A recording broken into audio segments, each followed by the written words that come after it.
All right, ladies and gentlemen, are you ready for the Stammtisch? Now, I know Arnold's not here, but he is here, and he's saying thank you so much for showing up. I think one of the first things I want to say is I've been lucky enough to be a part of the Austrian World Summit for a number of years now, and Arnold has a philosophy. Either things keep getting bigger or they're dying. And Monika, somehow you managed to keep making this bigger and bigger every year. Yesterday was without a doubt the best summit we've seen. So Monika, congratulations on that. And yes, round of applause. And also congratulations on the Solutions Hub continuing to grow. This is a remarkable spot, and I think one of the great things that I know a lot of you in here who are in the world of climate probably experience is there's a lot of talk that goes on. But what I love about the Austrian World Summit is that it's all about solutions. And we have an incredible panel of people up here, some of whom you saw on stage yesterday. But I think the idea is that we want to share. We want people to learn from the successes and the challenges that who've gone before them, or those who are going through the same struggles, so that we can all learn together and grow from it. So Monika, would you like to take it away? Yeah, thank you so much, Matt. Well, Matt is, he's part of our Austrian World Summit family. He's really part of it. I want to convince him to move to Vienna, but maybe we're close, So, we started that small, but I was super lucky to have a partner very soon who supported the idea and who didn't think that I'm totally crazy that on this remote place we start an eco-hub. Curt, that was you. Curt is the head of innovation of Raiffeisen-Holding. All the Austrians know that, of course. Maybe Curt tells a little bit more about Raiffeisen for those who are coming from abroad. But so tell us, Curt, why did you support us, actually? And what did you learn about that? That's a good question. So for those who don't know, we're the largest banking group across CEE, founded as a cooperative. And what we asked ourselves was, what can we provide to customers beyond banking?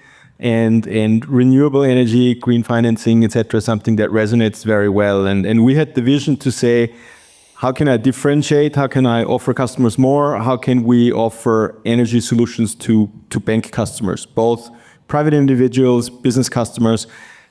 And a couple of years ago, I shared that vision with you, how we build up a product ecosystem that ranges from green energy tariffs to how can customers share energy they produce on their roofs with each other? How can they store?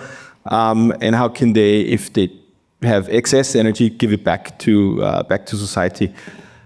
And it's very hard to convince customers based on PowerPoint slides. So then we said, okay, if we have a vision, we need to build it somewhere and showcase it. And what better place to showcase it than here? So we found a great partner with you. You were probably as convinced about the idea as we were, or probably even gave us more energy to think even bigger than we did.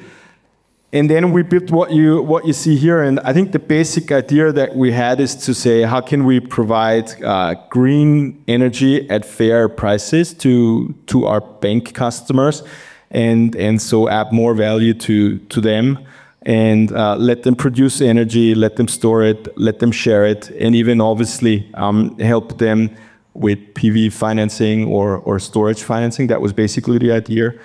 And what you see here and what you're getting a tour of later is basically how that's the large scale of it. And we do it to homeowners, we do it for businesses, and we do it at that scale.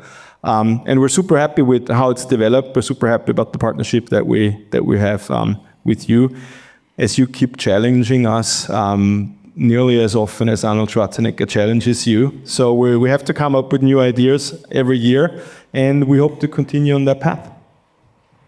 Thank you so much. Give him a round of applause. So, Heather Mills, I want to talk to you. First of all, I knew about your activism, but I felt like yesterday I learned so much more about you. Not just the fact that you are a world record holder as a skier, I didn't know the extent of your entrepreneurial spirit. And one of the things you said yesterday that really stuck out to me was you talked about having a successful product and sharing it and saying you didn't care who had it because you wanted the ultimate good to be done. So for people who are starting out, how important is that community exchange and networking? Because I know a lot of times when in entrepreneurialism, people want to hold on to what they have and keep it for themselves. So how do you balance that? How do you share these ideas while still being successful? You make sure you have two operations. So one is where you earn your money and the other where you create it philanthropic. So I've been in property since I was 17. So I own all my factories and my day-to-day money operations, owning the factories. But then my philanthropic side is creating innovation, over 350 products from vegan burgers to vegan cheese for the last 30 odd years. So I've got two things going, one that I live off and the other one that I'm capable and able that all my profits from my philanthropic products go to charity. What needs to happen going forward is that the plant-based community, which is the biggest changer amongst two or three other factors in climate change, is that they come together and, as I said yesterday, not be like Gollum from The Ring, it's mine, it's mine.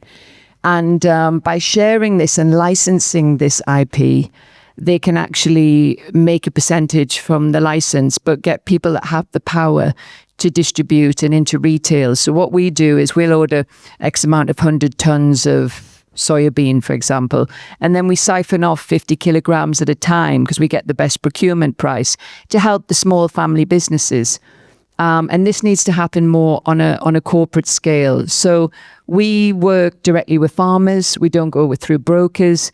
I worked with a big company in Germany and partnered with them for a short period thinking they'd know better than me because they're a 9 billion company. And they were spending double on coconut than I was. And I was like, but you order 50 times more than me. But they were dealing with brokers, not getting relationships with farmers and fair trade and things like that. Yes, it takes a little bit more effort, but it means the farmer's getting a fair price. You're getting an even better price than a middleman.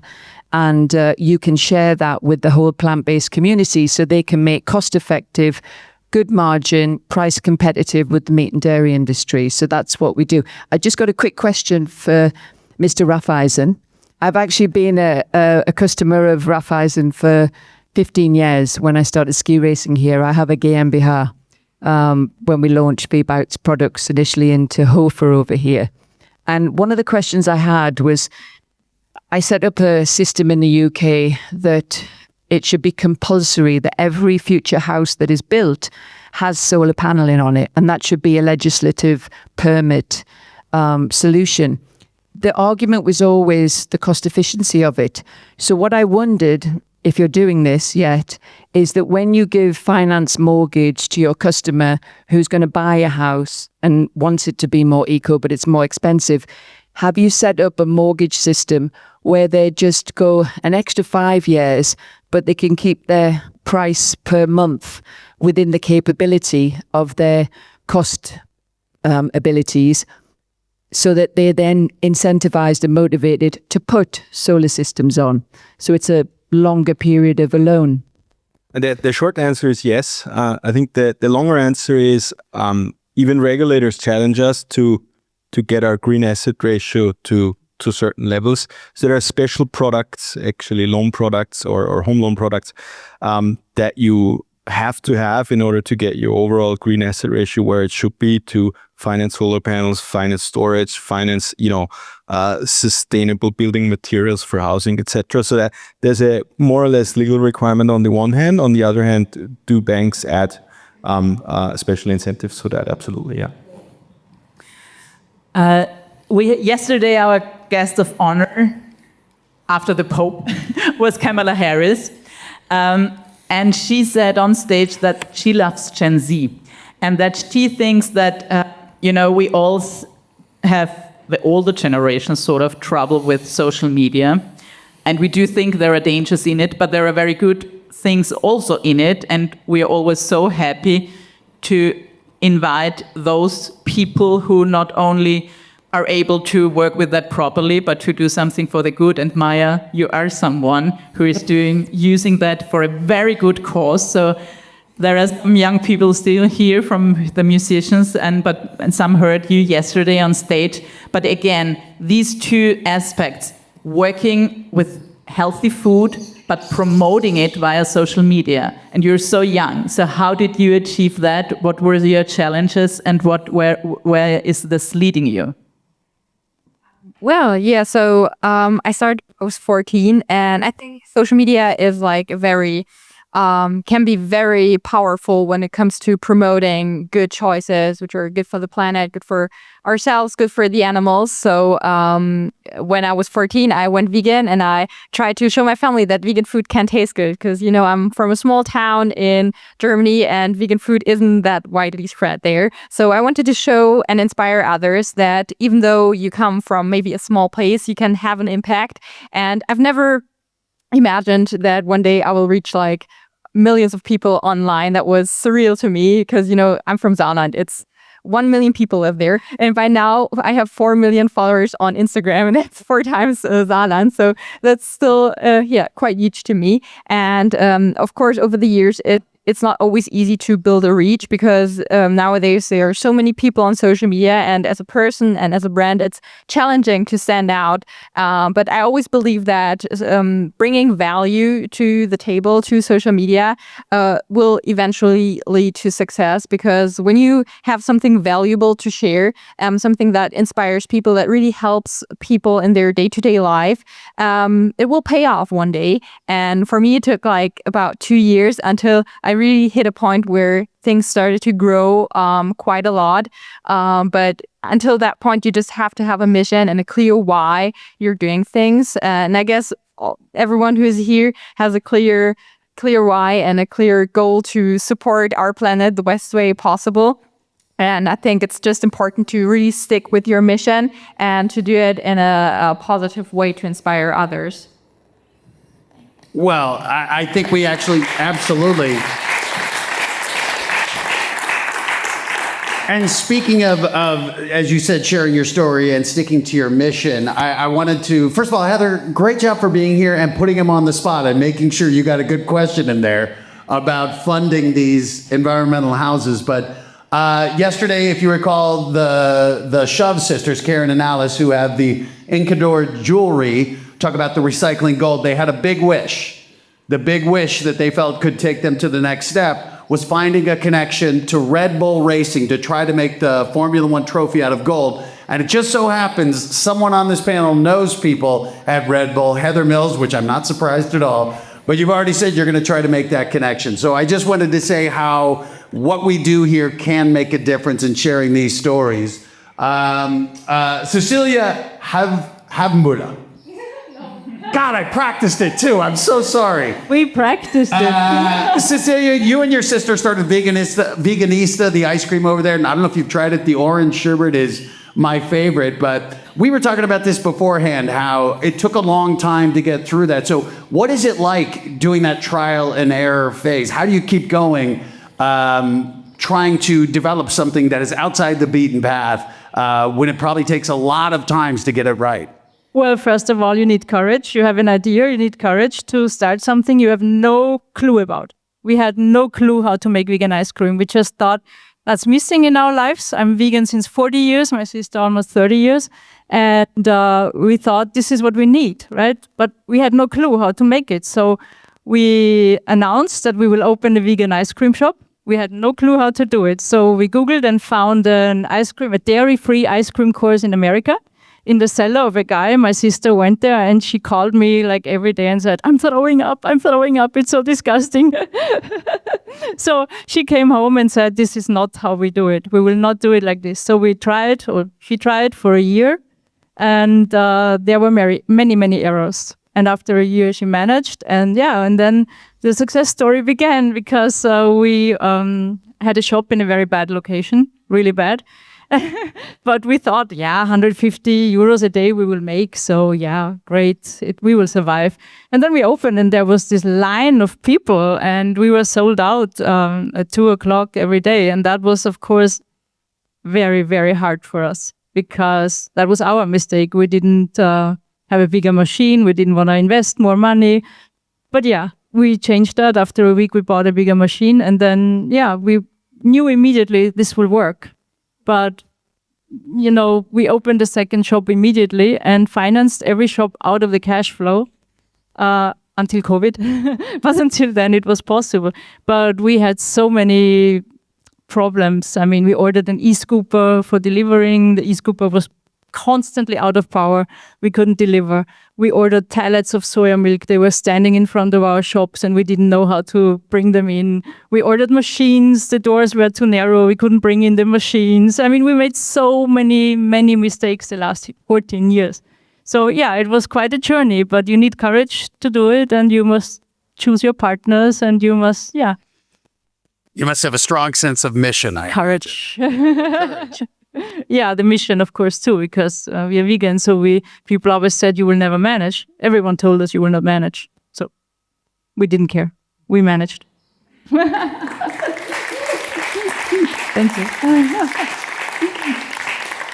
Well, we are really happy and proud that we teamed up and that you did these Pump for the Planet flavors and you can taste it there. One short story, some of you know my son, he's 19 years old. And when I told him the story we're teaming up, with a vegan ice cream, my son said, "Oh, a vegan ice cream, I'll never eat a vegan ice cream." Then we got the vegan ice cream from them in a box. So I gave him that. He didn't know it was the vegan ice cream. And he said, "Look, this is the flour." And he said, "Wow, that is really good. Where did you buy that? Why did you buy that?" I said, "It's a vegan ice cream." He said, "Okay."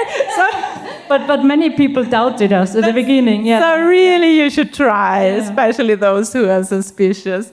Yeah. Ayola, do I spell it right? Correct, Ayola. I think your company, what you're doing is just amazing. I've been in Africa in several countries, and of course everybody who has been there knows that electricity is such a big challenge. So millions of people who still don't have access to electricity, and we have some problems with the technology. And I also, what I learned there is not only, of course, that millions of people don't have access to electricity and that the grids are the main problem, because you can use PV, of course, but also that so many women are working in the food sector and responsible for feeding their family and also earning the money. So with your system, the cool boxes, you are really a change maker. We saw that yesterday in your presentation of your colleague on stage. So tell us, what were your difficulties at the beginning, and what are you still looking for, and what are your next steps? Thank you very much.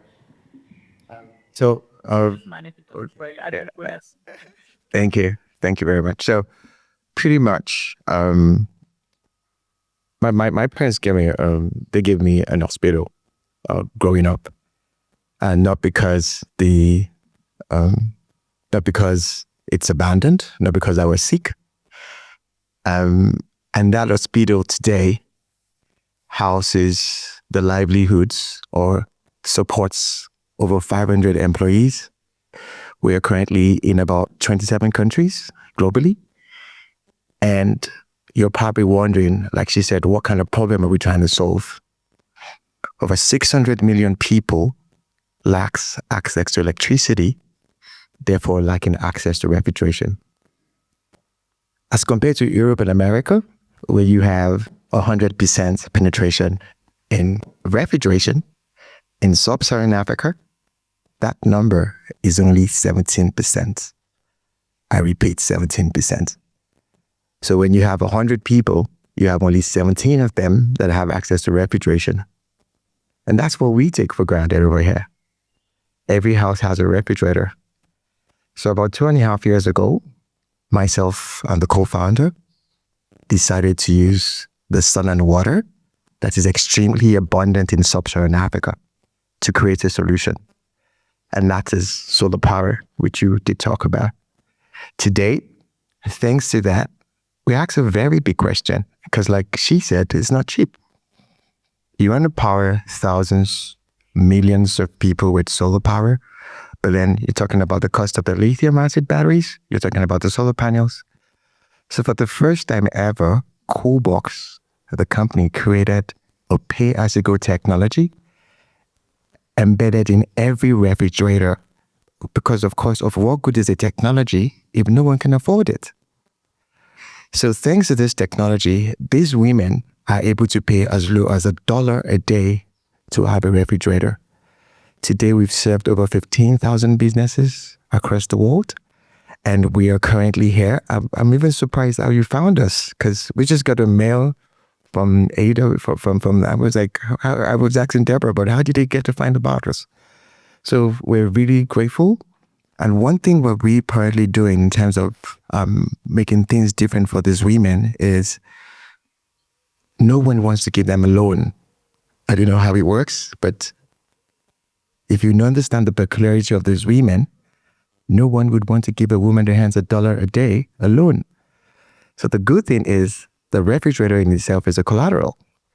But now maybe I can ask you the same question, because he said we can take our shots, right? So are you having plans of financing in Africa in any way?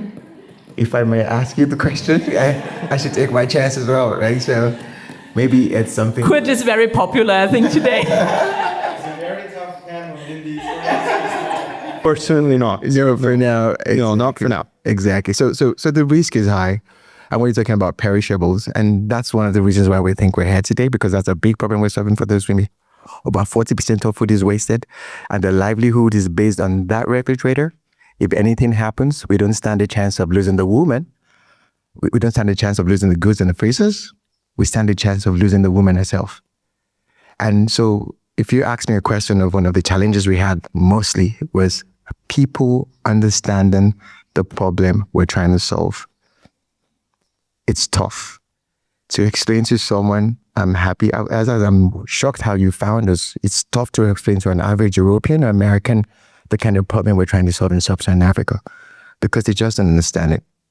And but we've developed several ways, videos, communication, conferences like this to meet people, to let them understand that that woman called Mama Ibadan around the corner is as important as everyone here. Thank you. Thank you so much. Well, how did we find you? You know, organizing a conference like we did yesterday, the Austrian World Summit, we're really working literally almost a year in organizing that. And we are doing really our research. My wonderful team and my wonderful experts for program, like Hannah, Julia, you know, they are really going into that. So Hannah especially, she's looking for these companies all the time and really reaching out. And you didn't know, but everybody sitting here, we really looked into your projects. So we get, of course, also a lot of requests. We have now some of those, and we really want to pick up the best of the best, you know. So we were really impressed what you have been doing, and I really wanted that Barbara is speaking after you. I tell you why. Barbara Buchner, she has been a long-term friend. She's a total expert in finance, green finance. With her institute, she's specialized for developing countries. So she's the person who really can answer something what might concern you a lot. So Barbara, I'm happy that you're here. Fantastic. Well, thank you so much, first of all, for having me here. And just that you know, to your question, actually, Deborah and I, Deborah and I have actually met last year. So one of the things that I think one of the lessons in my work is that networks, partnerships, collaboration, helping to share ideas that are replicable, that are scalable, are important. So might have been a small role in why you're here as well. But yeah, so I'm Barbara. Maybe just starting out from why I'm here and why I'm so passionate about this work as well is I also started out from a small town, Fürstenfeld, those of you who know Austria. So I'm maybe the second best known Styrian who lives in California, if you know what I mean. But yeah, so I have been very passionate about having an impact from the very beginning. And I really wanted to make sure that we leave this world in a better place. But I love, green advocates very much needed. But what I wanted to do from the very beginning is showing that there is an economic case. This is a business case. This is the biggest economic opportunity of our lifetimes. And so I'm an economist, and when I had the chance, thanks to a seed funder, and funding is very important. We might talk about that later. Also, I have questions. I wanted to make sure that I help start an organization, Climate Policy Initiative, that is at the intersection of finance and policy. Because what we have learned is you need 2 factors plus 1 to really make solutions. There's a lot of great ideas out there, a lot of great ideas. Very often they fail because the financial structure that is underlying is not clear. It's not risk adjusted, it's not scalable. And therefore, you don't have the right financial instruments or vehicles that can help them. We talked about some of them, or heard about some of them on the panel already. So we wanted to help really entrepreneurs, support them with technical work to structure their financial solutions. And the second part is, however, you need policy. Very often we heard about procurement. There is a lot of really important regulation that would allow investors to feel more certain, more secure about investment. So my organization focuses on this intersection of finance and policy. And one of our most important programs that we run is an incubator. It's the Global Innovation Lab for Climate Finance, but it is focused on helping entrepreneurs in emerging markets mostly, or those who operate in emerging markets, to really come up with bankable financial structures that then really can help finance all the solutions we heard about yesterday and many more that are here and that Monika, you're working on. So we are really very passionate about combining this technical assistance to entrepreneurs to help them really make their ideas, their concepts, turn them into bankable projects, and really make sure that they get the right outreach. We help matchmaking, we bring together public and private investors, we make sure that they get on stages, that they increase their visibility, because again, I think that the additional factor that I wanted to mention, I think we have been all really bad in communication. You said it, Arnold said it, and I think we as well. I've started out more on the research side, and now we are kind of a think and do tank. But we really need to showcase, and I'm ending on that again, this is the biggest business opportunity. We need to be much better. And I'm happy to help. And I'm also, just say, so most of my offices are in emerging markets, but I'm very happy and proud to announce that my newest office actually is in Vienna. We just opened our first European office again, and hope to be partnering with many who are here in the room. And you might also be looking for investors or supporters, just to say here. So thank you. Thanks, Barbara. I think you made the point that Governor Schwarzenegger made yesterday that I thought was so important, where government regulations can only take you so far, but when the shipping companies realize it's actually more financially efficient to be green, that's when you really start to see success. So we have an incredible panel here. We appreciate you putting up with our questions, and we're going to open it up to the audience. But actually, Monika, I have a question for you, kind of what you were asking here. I know a lot of people are excited to be on the stage here and to have the audience and to have the networking connections here. So as we're looking towards the 11th Austrian World Summit, what do you look for? What do you look for in the companies and the stories that you feature for anyone out here who might want to be a part of that next one?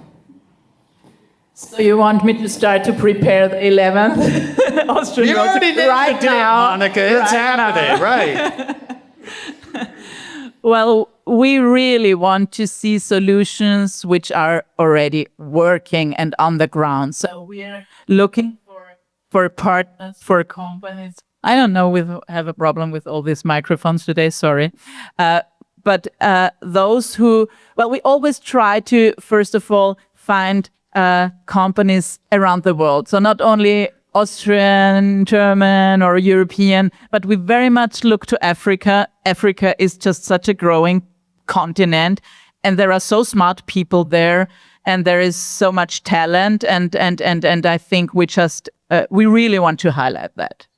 Of course, we look also to all the other parts of the world, and we, sometimes we get we get a lot of emails and we are always very happy when we don't read in the emails as a first sentence, I want a photo with Arnold Schwarzenegger. So we are very much happy when we read that we have a solution and that is working and that we would love to get in touch with you and show you what we're doing and that we might then showcase that at the stage of the Austrian World Summit. So we really look for real projects, real people, because I can tell you something. Unfortunately, like I would say 60% of the PowerPoints or projects we get are just not real, or they are just totally sometimes made up. And they look real, you know, with artificial intelligence now. Sometimes I get even a film. I think it's a real project, but it isn't. So that's why we're really doing our homework, like a due diligence for literally every person who is on a stage, because it's important for our reputation. It's important for Arnold Schwarzenegger's reputation. But what we really want to do, and that's most important, to support those people and connect them with the finance sector who really deserve it and you need really help, and where I think it is a win-win situation. We have to look that it's a win situation for the people who finance the projects and for those who need the money. So that's how we... Well, I love it. And that's why we are at the Solutions Hub. It's to find these solutions. Heather, yes, thank you for raising your hand. I've just got a quick question before it goes out to the team out there about your cool box. I just had an idea. So we have, outside of Amazon, the largest direct-to-consumer online superstore, which is only ethical, climate-changing products. And one of the biggest issues we have are direct-to-consumer chilled and frozen goods. Have you created a box of a certain size that's not just a huge chest freezer? Because if you had, one of the things we've been doing, which would be even more efficient if we talk later about that, is that we send insulated recyclable packaging and the customer sends it back to us once they've created a foldable 20 pack, so it's cost effective. But what would be brilliant is to talk about, is there a way, you know, like you take your cool box out to your picnic that was connected to that solar panel system, because we have hundreds of thousands of people that we do direct to consumer. And you can put ambient products in there as well. But that would be a really smart thing to do. That could be your vegan cash cow for your, you know, the other side of what you're doing, that could then become, you know, some IP that you have, that then the finances could go back into Africa until Raiffeisen grow bigger and end up over there. Just an idea. Yeah. Thank you. I don't know if we can go on that, or can You can talk. Oh, yeah, go ahead. Of Okay, I was going to chime. Well, thank you very much for that, actually, because we actually started from France and we started from camping. So we had orders from Carrefour, we had orders from Auchan. So we started with coolers, basically with solar coolers. So that was how we pretty much started. After the COVID, people couldn't go out again. And being a pharmacist, what we did was we used our solution for what was needed then, which was vaccines. So we went to healthcare. So I'm happy to tell you that that solution you're asking about, we already have it. And we're happy to go back into the closet and bring it out and see what we can do about it. And thank you very much for the connection. I thank you for the platform. I'm definitely sure we're going to have a conversation around that. Thank you. And that's why we do this, folks. All right, with that, ladies and gentlemen, we'd like to open it up to the audience. You have an unbelievable depth and breadth of knowledge up here. If anyone has any questions, we'd love to hear them. Alex. Hi there. Okay. Thank you all for the great work that you do. One of the things that Arnold Schwarzenegger talked about yesterday was the challenge of branding this. He talks about terminating pollution instead of talking about climate. I'm curious for whoever wants to weigh in on that idea of getting this beyond people that may be freaked out, like your son, about the concept of veganism, and then he actually thinks it's a better product. How do you talk about it? How do you think about it? How do you market it so that it kind of goes beyond the echo chamber? Should I go? Okay, you'll be sick of my voice. So basically, the messaging has to create curiosity and then take you through a simple education of what it is, in my opinion. When I started my first company in this sector in 1993, I bought a tiny company that was looking into the area that did some products that weren't particularly good called Redwood. And then as we expanded to 24 countries, I said, Redwood's not going to work. It's not a food name. You got redwood trees, redwood computers. So we created V-Bytes, which was basically just saying it as it was. And then when we gave a burger recipe to the Americans that completely screwed it up, no disrespect, but they did. And I then said, okay, we now need to launch something that doesn't state the word veganism until people get their heads around it again, because even Monika's son's going, oh. And we need to sort of do a diversion. So when you've got a kid who's playing up, instead of going, stop doing that, you just go, oh, look at that lovely butterfly. And then they go, oh, okay, I'm over here. And suddenly they're into gut health, because 50% of UK and Americans are suffering from serious gut health. PPIs, Gaviscon, acid reflux, all this kind of stuff. So for 14 years, I created this range that literally kosher, halal, Jain, everything that people can become all-inclusive. So it was creating a new brand, because we have 11 different brands, that's, as you can see on my T-shirt, is called No Bloat. So it is what it says on the packet. And knowing that 50% of your audience have issues, the other 50% who've never had gut issues or bloating will argue, well, that's a bit offensive. You know, I'm fat and you're making me feel like that. And I go, well, a lot of people are not fat. They're just bloated. So it's about the branding that creates questioning in people's heads, like it or hate it, controversial or not, that then resonates and starts to, and then ultimately that branding doesn't mean anything if what you're going to eat tastes like a piece of crap. So, and then it doesn't work again if you can't make a good margin, if it's not going to have longevity. So this was 14 years in the process, and it's so microdose detailed that there's nothing else like it in the world. So as long as when they click on your QR code, they go to simple explanations and not kill them with science, then you get to the end result. And then great influencers like you who cook and make it look delicious. So yeah, it's basically creating the solution with a great tasting product. May I say something too? Yes. So our brand is called Veganista, right? So it's obvious it's vegan.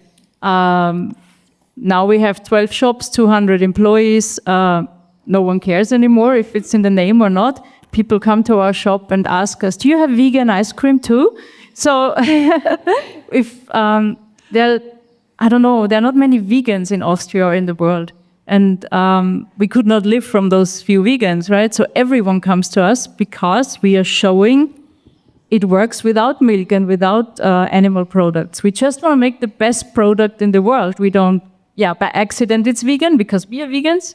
We couldn't do anything else, but we are just showing it's a great product and people appreciate it. And it's no issue anymore if it's called Veganista or not, at least in Austria. I don't know in other countries, but here we just showed it's a great product and this is who we are. We can't do it differently.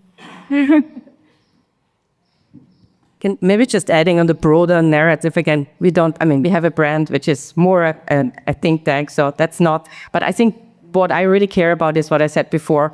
It's about changing the story. It's not only about climate. This is about good development. So whenever we talk about the work we do, is like, look, this is good development. This is a business case. This is a commercial case that you couple with the climate case. And then you showcase it. You have the stories. This is good for health. You're reducing your health bills. You're, increasing your energy security. Your fuel prices are going to be lower. So I think you have to go much more into what matters to the person. Even, in this more, we've been doing a lot of work for the international platforms, organizations, discussions, negotiations. I wish we hadn't helped to basically talk about climate finance, because ultimately you want climate action to be mainstreamed in all finance. You want all finance to be really having an impact for better development. So I think it is about kind of just bringing it closer to the person and really showcasing what it does instead of just having it very high level as like, okay, this is climate action and this is what we do. And the opposite it is along the lines that you can see I've been here at all, not all, but I have been here at the first summit as well. And I think certainly has been very influenced also by Arnold. Great question, Alex. Does anyone else have a question?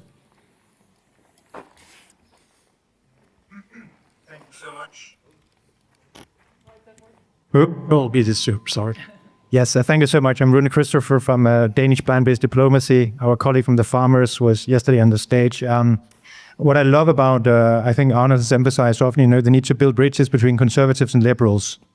And speaking of bridges, just as building bridges between farmers and plant-based advocates, but what about the divide between on gender, especially I'm increasingly concerned about the manosphere, younger males. Any reflections on that? How do we ensure they are part of this conversation onwards? Because there seems to be quite a lot of stuff going on out there that we are hardly seeing, some of us, I think. Yes, unfortunately, I agree. I have a 19-year-old son. I think what we try to do is to work there with special social media communications. I very much like also the Pump Club from Arnold. It's not about the environment, but it's about, being in the, on the social media channels, especially with the sports stuff and, all these guys, the big guys, but communicating in a way which is totally not toxic. It's exactly the opposite. And we try that with our project. It's Pump for the Planet. So we use also this pumping young men, young boys. They want to, especially when they grow up, they want to be strong. They want to be fit. Their mind is sometimes very crazy. So what we try with this Pump for the Planet is to just give them a lot of stories. Which shows them there is so much in common between being fit for the planet and fit for the environment, and giving us very concrete workouts for themselves and for the planet, and making fun also about that. That's why I was so happy that we also had Veganista for this Pump for the Climate campaign, and we convinced almost all members of our Austrian soccer team who played so well today. They all jumped in, sent us videos, which we, play on our social media channels, so that they see those heroes who just scored a goal today. They are with us in Pumping for the Planet. Also the team captain of the Austrian, Ragnik, who is a star here. They all support that because they think, sports, they were totally convinced immediately when I told them about that problems. And we have other people from the sports sector. I don't know, these microphones today are terrible, sorry. But Heather is here. She's incredible regarding ski. But last year we had Dominic Thiem, who is a great tennis player, supporting us. He has his also renewable electricity company, and Felix Neureuter has his all. So we think that for especially what you were asking, young men on social media, we also try sort of to catch them communication-wise with this. Getting into sports and pumping up not only yourself, but the planet. I think with young boys too, having been a young boy, I think there is also the idea of they don't like to be told what they should do. And I think for a lot of times, climate has really been kind of a finger wagging thing. And I think that's what Arnold was talking about, was putting it in more relatable terms. And I think one of the things that we really have seen that has been showcased here is the way to get, I think, them interested is to make climate action cool. And, as we saw with the Chadha sisters, making it fashionable, making it something that you just don't want to feel like you should do, but that you want to do because it's the cool thing to do. So I think the more you spread this message and find people who from all different walks of life, because I think there is something about seeing the athletes out there, seeing them on stage. I think for the young boys, a lot of them grow up wanting to be an athlete. So when they see them doing it, I think that's the way through, is making this cool. Do we have another question? Yeah. In back. Hi, good morning. Harold Hirschhofer. I used to develop quite complicated technical products, financial technical products, which could be quite useful. My question is to Barbara, but also to you, Monika. One of the challenges is that if you have complex financial technologies, for example, how do you communicate that well to decision makers. And I think Climate Policy Initiative has been quite successful in that. What are the experiences and how can we get better at it in the future to have a useful product like Help Coolbox, but explain it to policymakers that they sufficiently support it, and then explain it even more to the democratic decision makers? Well, communications extremely important, but it's not only, I mean, what we do is we actually also train our entrepreneurs in how they go to pitch on stages, what are the important parts, how can you talk better about the impact that you're having and what you're achieving. So really being, and doing that in a standardized manner, so it's easier to compare between different types of products. We categorize them by geography. Is it in Africa? Is it by sector? What's the type of solution that you have? And then we help to match them with funders that are particularly interested. And I think I have support here from That's the Pope way. It's right. Yes. So standardization, simplification, and really good communication, but also really providing the technical assistance to the entrepreneurs. I think we always think about that as like an add-on, or you just need money. It's not only the money, it's about training, building capacity of the entrepreneurs, and really making sure that they can talk about it and that they can then go to regulators, to financiers to get the support.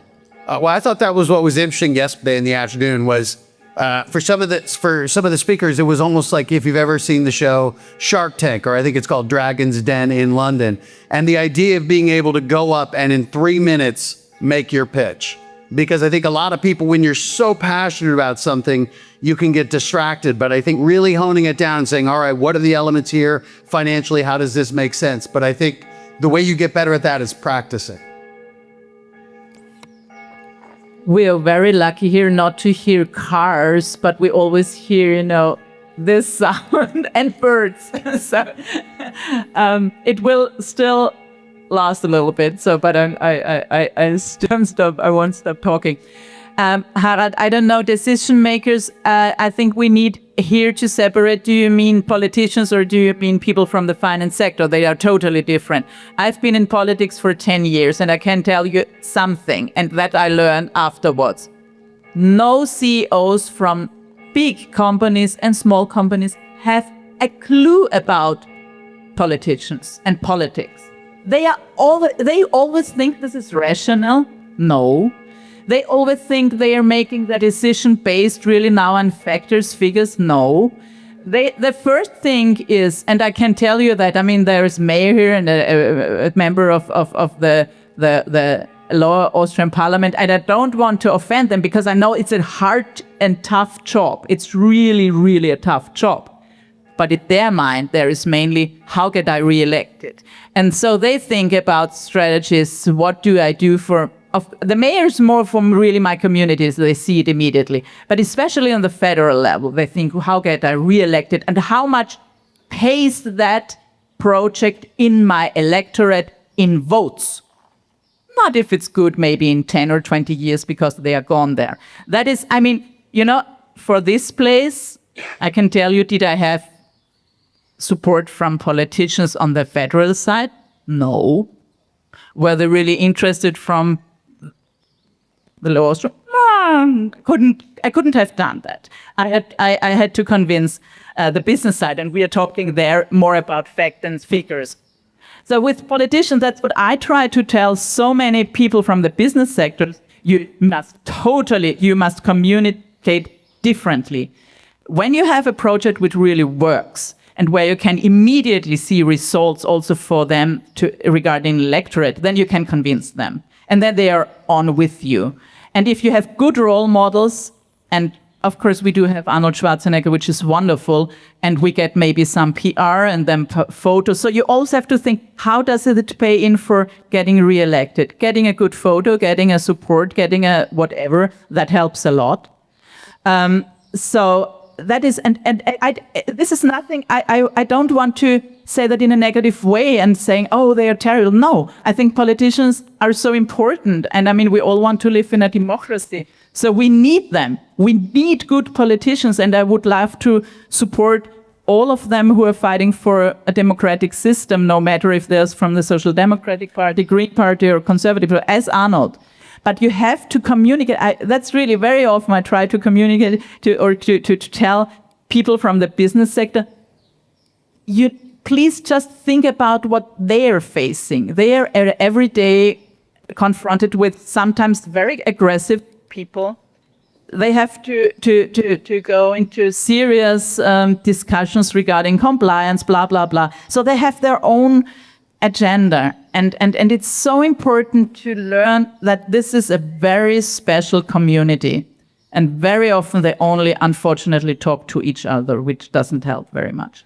But people who, they are definitely important. So I am thankful that the mayor and also our local representative from Low Austria is here to listen, to see what we try to do, and hopefully it somehow goes to the next level. Do we have another? Timo. Yeah, fully agree. There's a political economy and there's a real economy, and unfortunately, they're completely disconnected. We're really suffering from that. And then maybe just a general comment also on yesterday and also today. You know, when you're in the tunnel, you're always frustrated. You can be depressed when you look at the current world. Then you always read, you know, the youth. You know, they just want to do social media. They don't want to work. They just want to have life.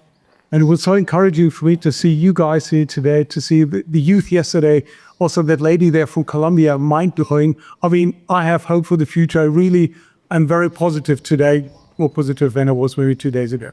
But maybe also a question to Ayunda. Did you ever speak to any banks or telcos in Africa? Because it reminds me very much your product on the, let's say, small-scale solar system that they sold in Africa, where most of the operators didn't understand that they were not selling solar plates, they were selling microfinance. And this is actually maybe something that you should, if the connection hasn't been done, should look into. They can team up with microfinance institutions, but you're selling credit. You're not selling your product, you're selling credit. Thank you very much, Timo. Thank you very much, Timo. That's a valuable contribution. I'm happy to tell you that we're definitely looking into that. We're currently partnering with Orange. I don't know if you know Orange. Orange is one of the largest operators globally and also in Sub-Saharan Africa, background in French-speaking African countries. So we're working with them in 12 different countries. We started with a pilot in DRC Congo, and now we're hoping to spread to other parts. And of course, we do have other microfinance companies we're talking to. But I think obviously we still need innovation in the space, a lot of financial innovation, technologies that could help reach this type of people. Yeah, but that's something that we're working in, and we're quite conscious of that. But thank you very much, Timo. I appreciate it. Excellent questions. Do we have another question? Matt, was that the camera?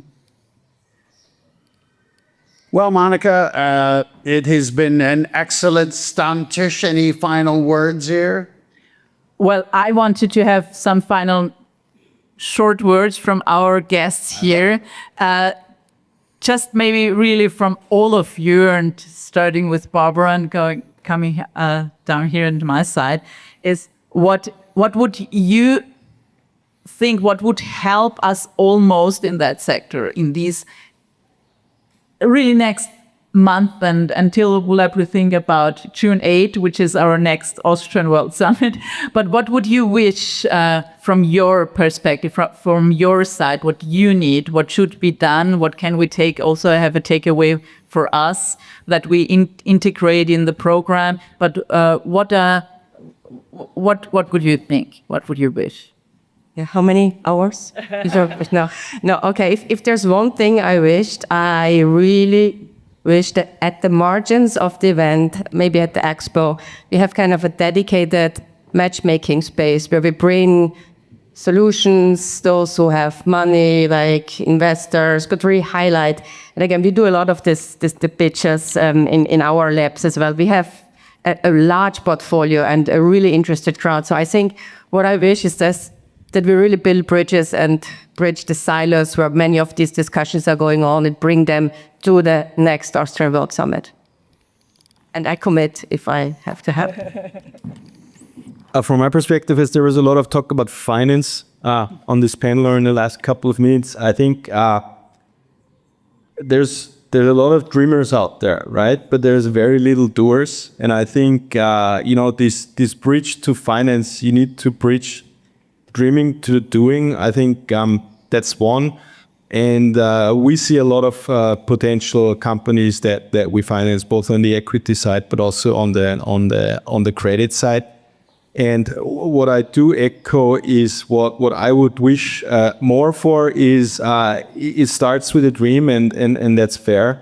But think about the impact that you really want to make, the audience that you want to make an impact for. And at the end of the day, financing will always have a commercial upside to it, or has to have a commercial upside to it, because banks across the globally are very seldom are the charitable institutions, so they need to return shareholder value. So every dream, every idea has to have a plan, and has to also have some kind of positive commercial long-term goal. And to communicate this, I think, is super important. And I would like to see more of that, to be honest. Hi, yeah. Communication, and also what you said earlier is really important, because when this ends, and these things happen a lot, it's people grab each other's numbers. They don't get to speak to everybody. So I haven't looked to see if you've got a sign up, which gives people the options to sign up to have their information shared or not. But if it's not on there, we would continue the conversation past this between investors, entrepreneurs. And I suppose one of the biggest lessons that I would say, and I'm sure Cecilia would agree, as startup businesses, is if I could reflect on, the roller coaster that we've been through, I would say to everybody that has a dreaming idea, go and work out who else is also dreaming about that and is also doing it, because everyone thinks their idea is, new.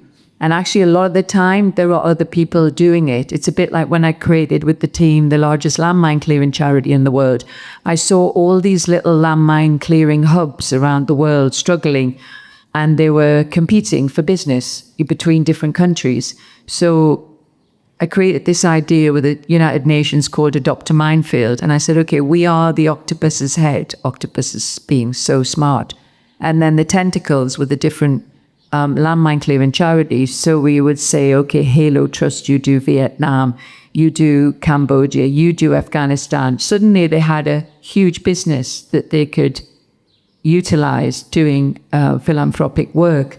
So always do your research into, is anyone in the world anywhere doing what you're doing? Because you're much more powerful together.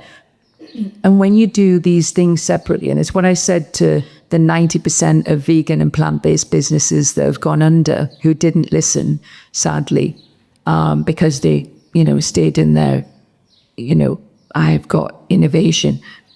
If they'd actually come to us and let us manufacture for them, they would have been able to focus on their brand, focus on the marketing. You'd be enabled by our mass procurement and our expertise in the market. So do your research and find out what you're doing, because someone in the world is thinking the same thing. And united together, you can make it work rather than, and it's a much easier path. Cecilia and I took the hardest path and the roller coaster. And always have a sinking fund for a rainy day, like Brexit, COVID, Ukraine war, Middle East war, and so and so and so. Never just look at your spreadsheet that there's not going to be another world disaster, because unfortunately this Middle East war is going to go on for years and years. And even when it officially is stated as ending, the ricochet effect will have a huge economic disaster, which we're all going to be paying for. So add on that 35, 40% on your margins before you even consider starting a new business. Thank you. I totally go with Heather here. I think we're the most powerful when we connect and when we work together. And I think the summit is actually doing a great job here, connecting the people with great ideas and the people with the finances. And I just hope that it continues to grow even more in the next years. And I have one specific thing, actually. So we talk also about how can we convince people of being or acting more climate conscious. And for me personally, food is like a big thing. So maybe we could make it work in the next year or years to make all the food available at the summit completely vegan. I think that would be a great a way to show people who care really about the climate that plant-based food is very delicious and can be a very impactful way to support climate conscious living. But apart from that, I just wanted to say thank you again. I think it's been a great event and also great for people to actually connect and to have an impact. I think I'm going to go with your Barbara's suggestion of having a platform where we can actually network more. Having been seated on this table for the past 30 minutes, I can see the amount of exchange that has occurred on this platform. So I can imagine if we're given that kind of opportunity before coming over, where we have profiles created and we can matchmake one another, we can network with one another. For example, she was an ice cream factory. We have a network of over 15,000 small businesses that have freezers that would be happy to, is in reality, right? So Timo talked about how, microfinancing could help in sub-Saharan Africa. Probably knows a few others. We have a financier here so I think it'll be really nice if we can have a kind of platform like that. So we can actually network more and then get to know one another. Thank you. Let's see if this one works. Let's see. So I would like to hear a bit more from young people next year. My son is, for example, 16, and it's amazing what this generation does already, how bold they are and how brave. And my son is part of an organization called the Global Builders, for example. And I would like to feel their energy and to see this generation, how hard they work for our future already, right? And also people like you. I mean, it was so inspiring for me. Such a young girl, right? And she does such amazing things. So this would be my wish for next year. Well, thank you very much. Regarding networking and matchmaking, and that's exactly why we created the hub. So I'm so happy that you're saying that. It's always a little bit difficult also for us on this big day of the Austrian World Summit. We'll try to also find places to do the networking, but this is exactly what we want to do also during the year. So it's not an annual summit, and we not only have this big show. It's important for us to spread the message really worldwide. But here you can rent this place if you're a company. You can also organize your event here and organize matchmaking. So we have, and I really invite you after this discussion that you have a look at the whole area. We just finished our office space and also a space where either a bunch of startups can come and work for a while, or where you can do all year events, not only in summer. We couldn't do that before because we have the stables here for the summer, but now we have a room for winter as well. It's exactly what we try to, and of course, many people say, why don't you do it in Vienna? But I think coming out, being somewhere remote, getting really then into the topic and not, sort of always subtracted from every other business meeting, mobile phones, etc.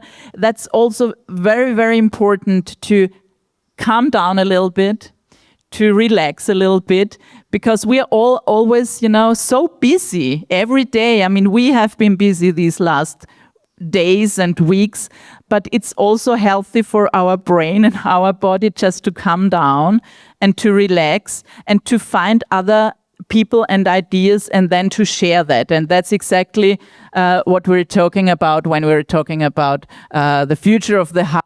And of course, we want to integrate everything you said in our next Austrian World Summit. Well, the 11th, that will be truly remarkable, and you always manage to outdo yourself.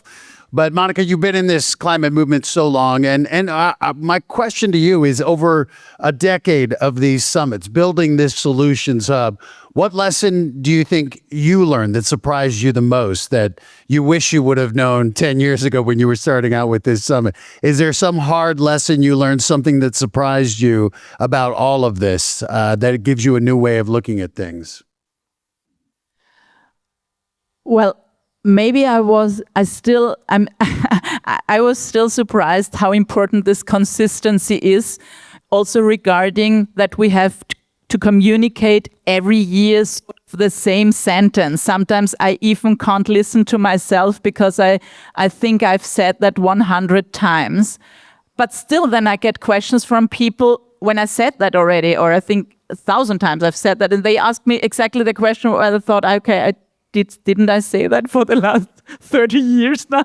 But so there is still, so I'm sometimes still surprised that our message is still not really out to so many people, and that we are still in all these echo chambers and in our environmental bubble and the business bubble and the political bubble. I mean, I was aware of that, but maybe that's one lesson, a huge lesson I learned. And I learned a lot, I'm sure, from Arnold Schwarzenegger about that. He's the master in that, to communicate, and I've learned so much from him. Well, I think he always said that. Yeah, so many people in Hollywood just want to do the project. And I think Arnold is the one who's always had that lesson. If you really believe in it, you have to be out promoting it. And that's why he will travel all around the globe anytime he has a project. It's something he believes in. And I think why he does this is he understands the importance of, you can't just send out a tweet. You got to knock down doors, kick it down, yell at them. Well, not yell at them, but you got to make sure that this message gets out there. So I commend you for doing that. I know we're getting ready for tours, and we're also getting ready for someone. He got a little stuck in traffic, and we're waiting. He should be here shortly. I'm talking about the boss. We run on his time. So, Monika, would you like to do a song and dance number here?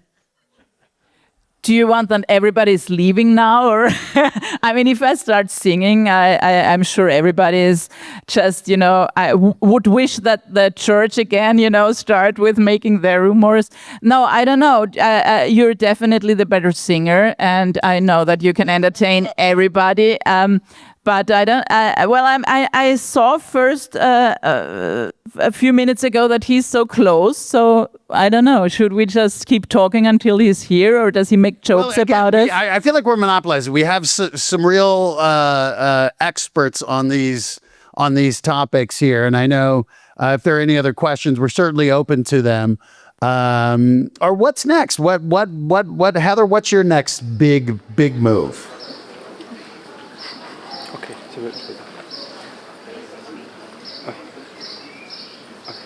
Hello? Yeah, it's on. I'm writing a book. I'm doing an environmental cookbook, and showing people farm to fork, doing some education about what can happen within your own country. Because I think in this environment, unfortunately, things are going to get worse. Shipping is going to become more of a problem. So the more we can be self-sustainable, why the world, and this is no disrespect to my friends in America, but why the world hasn't just shut off America for a period of time, congregated together and created its own economy temporarily while this gentleman is removed. I've no idea. But the consequences of what's going on in the economy at the moment are horrific from farm to fork. So I'm writing a book to get people prepared for this. I worked in the former Yugoslavia. I predicted what was going to happen there. John Major and the team didn't want to get involved because it was just post-Iraq. I worked in Afghanistan. And unfortunately, this Iran war is going to go on for a long time, even post when a statement ends. So I think everyone needs to be prepared for that. And somebody, in the world banking system needs to come up with a solution. The rest of the world does not need to be dependent on America while we're going to go through this for the next 2 years. And it needs to be an urgent meeting, and they need to create open tariffs between all other countries, and they need to start moving things quickly. But like you said earlier, Monika, politicians are just thinking about the next 4 years and how they can get involved. But we've changed probably 4 laws in the EU and the UK. And what we do is create the solution and then hand it to one of the politicians who gets the pat on the back. And that's what creates the change. So basically just planning and coming up with solutions for what is about to happen in the future. And we need to be prepared for that. Everyone wants to be optimistic, and you must be. But the bottom line is you can only be optimistic if you've created a solution and not allowed the powerful to control your life. Well, that's why we're at the Solutions Hub. And ladies and gentlemen, look who's arrived. The governor, Arnold Schwarzenegger. Fresh off the 10th World Summit. Boss, you've been going hard. You've been filming movies. We're just getting ready to give people tours and let them really experience the Solutions Hub. But we've all been waiting for you. I know you are working hard. Maybe you haven't had a chance to catch your breath. But just wanted to hear from you. What's your take the day after the 10th Austrian World Summit? What do you want to say to the people gathered here at the Solutions Hub? Well, first of all, I don't even know how many of these people here have been yesterday at our conference. I don't know. Okay, that's good. That's good. But I think inevitably we can say that it was the most successful conference that we have had. And I have to say that you have done an extraordinary job in bringing so much energy to the conference, which is really fantastic. And of course, the preparation that Monika and her team has done was really outstanding. So I have to say that, you know, I'm filming right now in Budapest. They're doing an action movie. So I came over here. I said, okay, I'll do this in between the filming, and then I go back and continue filming for another 14 days. But I have to say that now, having been through this conference, this has been now the most important thing that I've done over the last 14 days. So I forgot about the filming altogether. I just now should think about the great work that was done here. And we just have such a wonderful team. And this hub is one of those kind of good ideas that Monika came up with, because it's one thing to talk about, and we have to reduce pollution, and we have to terminate pollution, and we have to say, hasta la vista, baby, to pollution, and all of the kind of movie lines and all this stuff. But it's also cool when you can show how it is done. And that's what the hub is about. So people can come here and they try out all kinds of different things. And it works. So many of the things that they try out here actually works. I mean, they just look at this, look at the solar panels. Can you imagine if every warehouse in Austria would follow of what Monika is doing here and has solar panels on their roofs? Because there's so much warehouse space and so much area that we can cover, and it will bring thousands and thousands of megawatts of extra energy to Austria that is clean. So this is kind of like, I'm proud of you that you're doing this hub here, that you're having this conference here today. We just came from the gym working out, because it's all about the healthy body and the healthy mind and the healthy earth, right? We got to have a healthy earth. And so this is what this is all about. So I just want to come by and say hi and to let you know that I'm supporting everything that Monika is doing out here. And I hope that you enjoy the rest of your day. I'm so happy when I see my relatives here. Monika, there's another Monika here that I have to listen to. Monika Fitzko and her son. I mean, it's like really fantastic. It's great to see them here every year at the conference, and they come, of course, over to America and visit me. And Marcus has been really great, because Monika, of course, is 85 years old. I'm sure she doesn't like me to say that, but she has a hairdressing salon in Grieglach. And she's still now, after all of these decades, since I was a little kid, and she was like 18 years old and started to take over her mother's business. Since then, she has been working there, and still today she's working there at the age of 85. So let's give her a big hand for the great energy that she has. Absolutely.